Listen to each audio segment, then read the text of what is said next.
هنبتدي القصه من اولها. اتولد الكابتن حسن شحاته 19 يونيو سنه 47.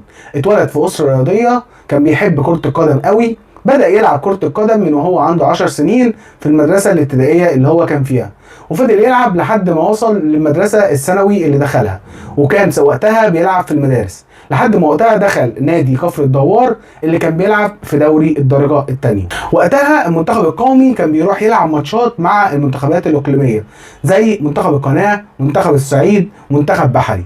وقتها كان حسن شحاته من كتر ما هو لافت النظر في نادي كفر الدوار لعب فعلا مع منتخب بحري، ولعب ماتش قدام المنتخب القومي، واللي لفت نظر وقتها محمد حسن حلمي مدير المنتخب القومي.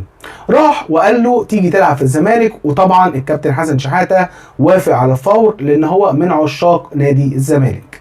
راح نادي الزمالك عشان في اول ماتش ليه في نوفمبر سنه 66 يسجل هاتريك، حته كده شغل شحاته ابو كف. لسوء حظ الكابتن حسن شحاته ان بعديها تحصل النكسه سنه 67، وبعديها حرب الاستنزاف، عشان وقتها الكره في مصر ما تبقاش مستقره، ساعات الدوري يتلغي وساعات الدوري يتاجل وساعات ماتشات كتير ما تتلعبش. وقتها جاله عرض احتراف في نادي كازما الكويتي، وفعلا هو قرر ان هو يخوض الاحتراف. راح نادي كازما الكويتي، وقتها نادي كازما كان في الدرجه الثالثه.